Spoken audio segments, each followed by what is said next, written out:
Alright guys, TacticalRab again today. Hope you're all doing well and enjoying your day so far. 2017 Call of Duty World Champion FormaL has given his thoughts on the current state of Call of Duty, saying that he really doesn't care anymore what the game even looks like, and is seemingly pretty much committed to Halo, saying that so many of the players, they get hyped up for the new game every year, and Call of Duty always fails to deliver. Would we, if we got a Jetpack game, see FormaL back in the league? Definitely enjoy your perspective on this in the comment section below. Hit the like button if you enjoy. Subscribe if you're new as always. I greatly appreciate it. First of all, I wanted to say that at Skullface won pretty much 130k from the Warzone tournaments this weekend. The solo YOLO champion got second place as well in the trios. Fantastic t-shirt as well. It's got to be said here that earned him all the money, it seems. And actually got to say that only 12 players in the entirety of the 2022-2023 season made more money than this. And it was a big talking point a couple of years ago, especially from Crim, who was implying that effectively the CDL Activision, they wanted to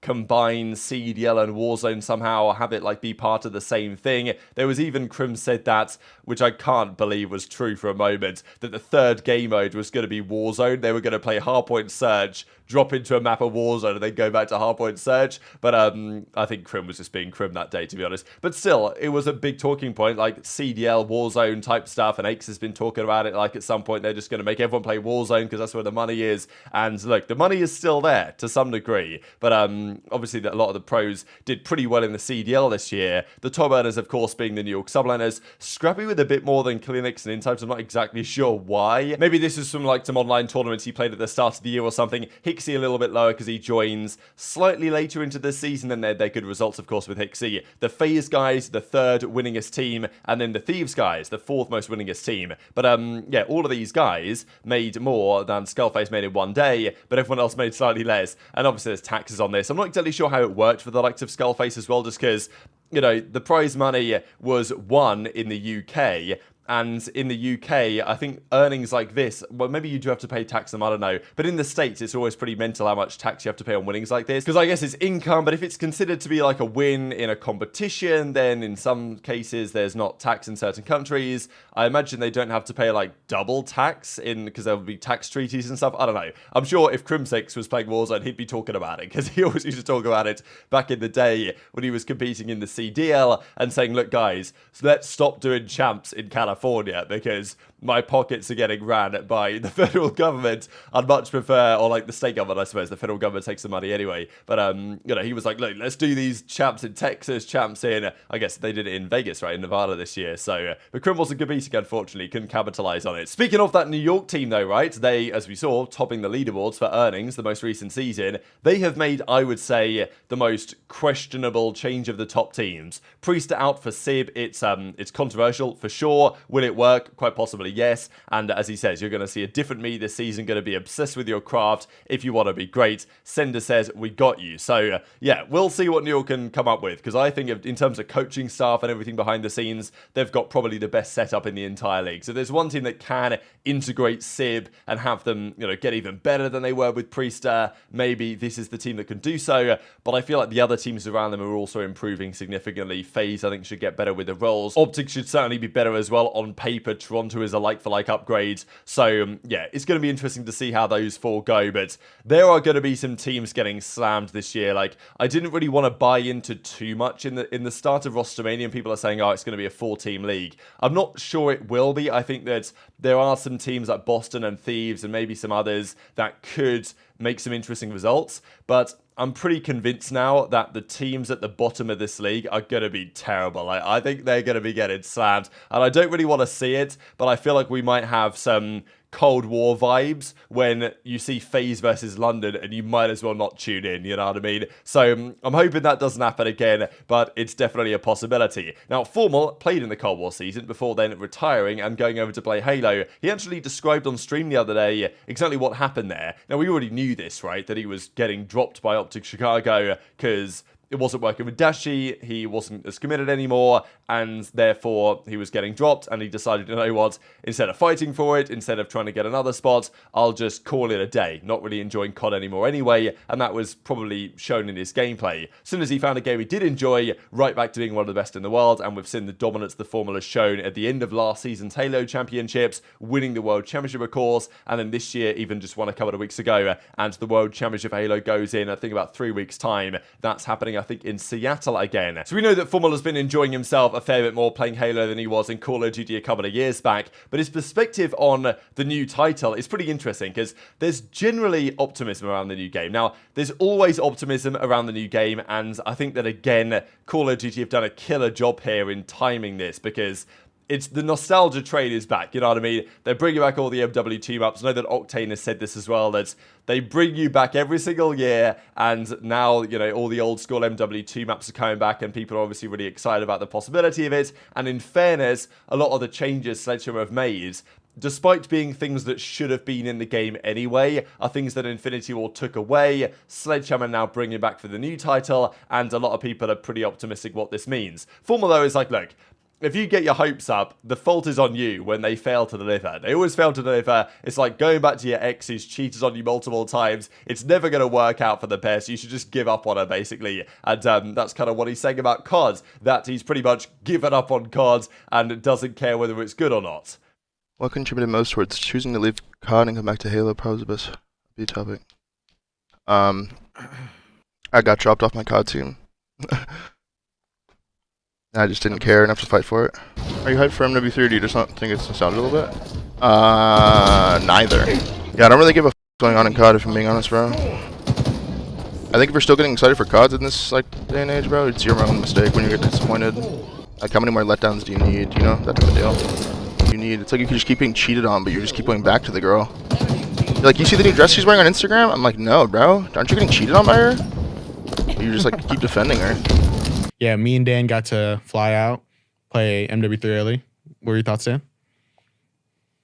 It was fun. It was fun. I had a good time. Very fun. The game felt really good. Felt very refreshing, obviously. We always get a new COD, so it always feels very cool to play it, especially getting to play it early. Just overall, I'm pretty damn excited for the new game. Yeah, I mean... from what we played. Yeah, I mean, me and Dan, like I said, we got to play the game early. It was the first time we ever got to do anything like that. You know, they do it, I think, every year. I would maybe assume so, but sure. I don't know. It's like either. Once again, but first time. Yeah, but it was a good time. You know, we got to fly out, got to see the new game, got to play, got to try out the new guns, the maps, everything was fun. But yeah, you're allowed to talk about the spawns. We can't talk about anything. I don't think we can talk about anything. Nope. Because like we're not. We're just. We allowed just to can't say, talk about anything. Yeah, we can just talk about that we played it. Yeah, we can. From what we got told. Yeah, we played it, and we can say like initial thoughts, firsthand thoughts, but like we can't go into detail. But like, I think we can talk about it if it's going to be a good game for the CDL. I think we can talk about that. No, yeah. But I mean, for that, let's just keep it simple. Yeah, let's just say that. I think that it will be based on what we played and the way that the developers are approaching the game. Yeah, I agree. I think at least like everything that happened, everything like that we talked about, it's looking like it's going in a good direction. I think, yeah. Just say that. Yeah, from what you guys have told me, sounds like it's going to be better than probably the last previous 2 years. Yeah, like they're a lot at least more the last 2 years. Open-minded. Yeah. Once again, though, it was our first playtest, so like I don't know how those conversations have went prior, but for my first time experience doing it, it was a very fun time. And even what some of the other players like told us, like it seemed like it went better than before, at least. Yeah, excited.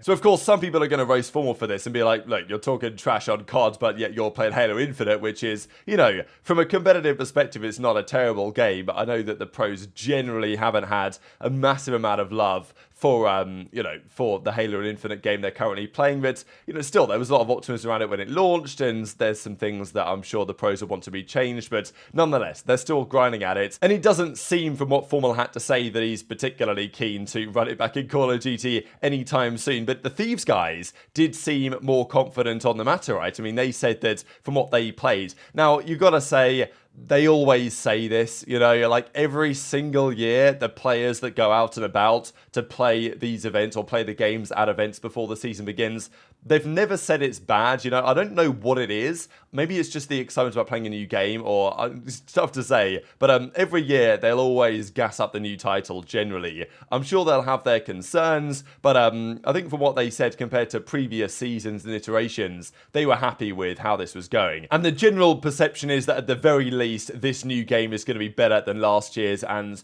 with any luck, better than Vanguard as well. Now, some players like FormaL might say, they say this every year and it's not going to happen, and he's seen too many attached tweets, it's going to be the best game of all time for him to really believe it anymore. But the general feeling is that should be the case. And Scumper said this as well, that, look, on paper, this new title should be better than last year's game, and also bringing back the old school maps and still bringing in some new ones as well post-release should make for a pretty good setup. There's dead silence in the game, there's red dots on the minimap.